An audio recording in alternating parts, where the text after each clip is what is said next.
Well, hello everybody, I'm Drew, and you're watching Nerdcraft. Well, in the last video, we experimented with making a little painterly effect. I kind of went on a tangent. If we made a scene where there was like a canvas, you zoom in on your canvas and you see like your 3D scene, and it's not a painting anymore, it's 3D.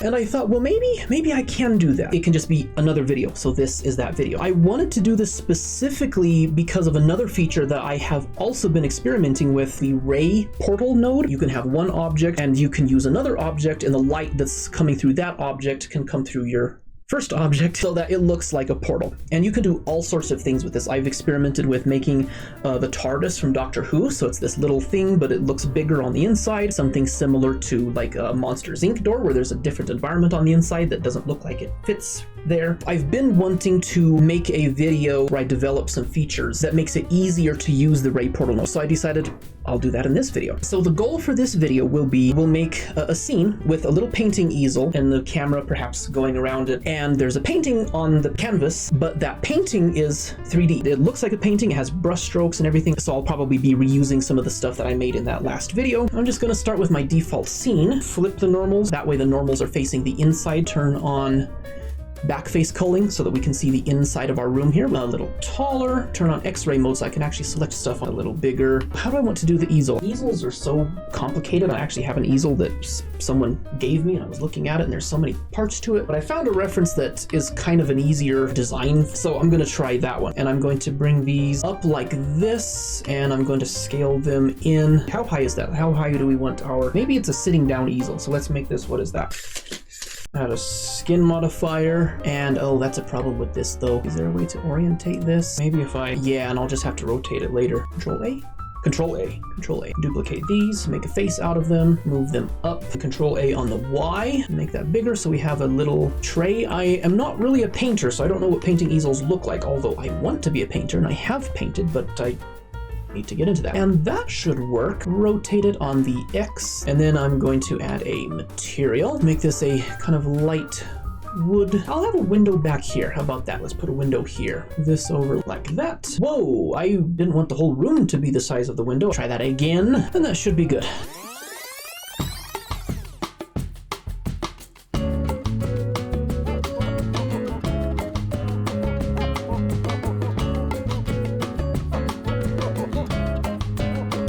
So let me save this. I have not saved this file yet.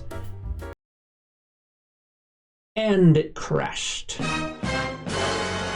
Of course, right when I say, let me save this before it, guess what? Well, let me see if Blender will be kind enough to have saved my old session. I guess it only auto-saves for you if you've saved it in the past. Do I want to do that all over again? Not really.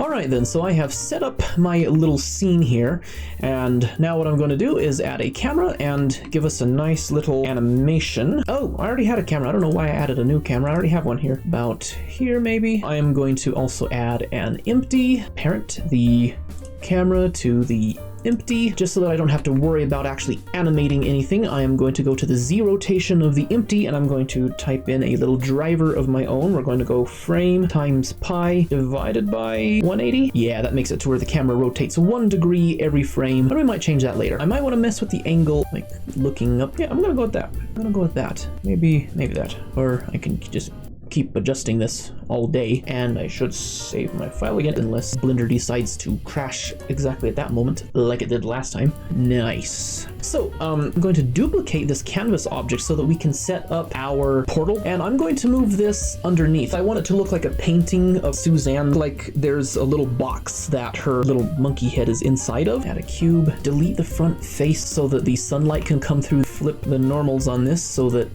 the inside materials look correctly with the Fresnel and everything. Add Suzanne, give her a subdivision surface modifier, and I like how the sunlight like just barely hits her eye. So we have our two objects. We have our canvas and we have the image that is supposed to be our painting. If we go to our material for our canvas, we can add a ray portal node. That part's easy. If we plug our ray portal shader in, it just looks like glass. It's just basically clear. Instead, what you can do is you can tell it to transport light from another place, but the method of doing that is just a little bit tricky. What would be nice if the Ray Portal node had like a little object field here and you could just pick the other object that you want it to transport light from, but unfortunately it doesn't do that yet, and unfortunately we can't even make it have a feature like this because we can't add an object field to our own group node, so we have to use geometry nodes in order to port that data. So I'm probably going to a time lapse or a montage. You know what?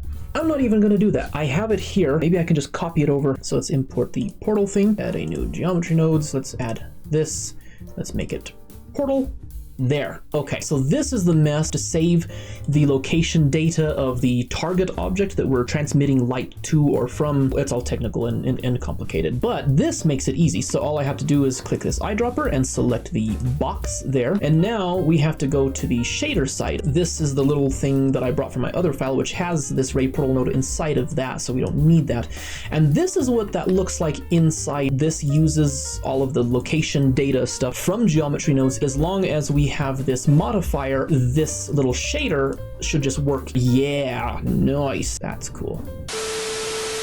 Oh, maybe it did record. Oh.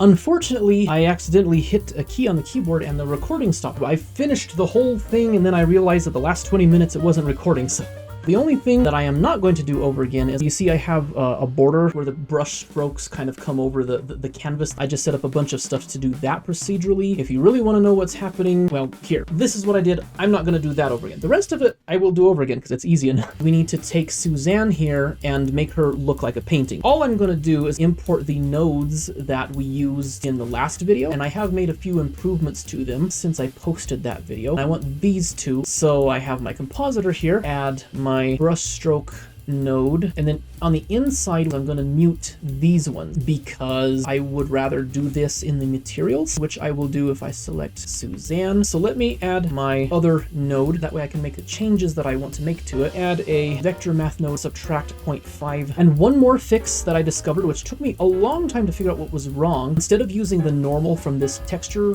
coordinate node, I want to use the normals from normal map, and we want to set it to, this is what it looked like before I figured out what the problem was. Yeah, see, the normals are different because I rotated Suzanne, but this node allows us to rotate and not like mess up with the texture information. I can fine tune the brush stroke, except it doesn't seem to be doing like anything right now. Now what's wrong? Oh, I don't want to apply that here. I want to apply this to the AOV output. Add another shader AOV, copy the name of our AOV, take that displacement and plug it into our displacement map, and let's give that a render. Let's go into our compositors. Let me add a viewer node. We have our before and our after.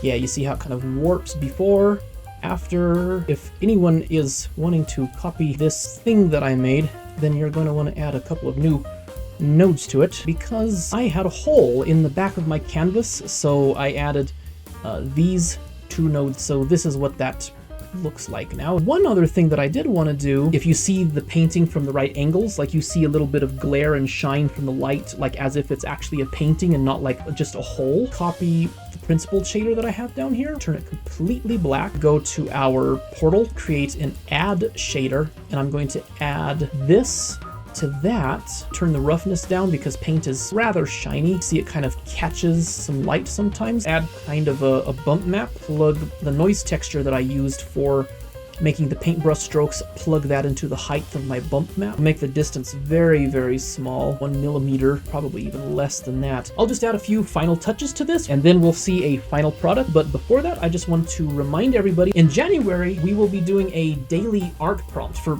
anyone in the whole world who wants to do this. Just make something in Blender every day of January. You don't have to do every day. I know we're all busy. If you just do one day a week or whatever. But yeah, it's just an art challenge, just for fun. I will be making a more official video about that. Other than that, let's roll the final results as well as the bloopers after that.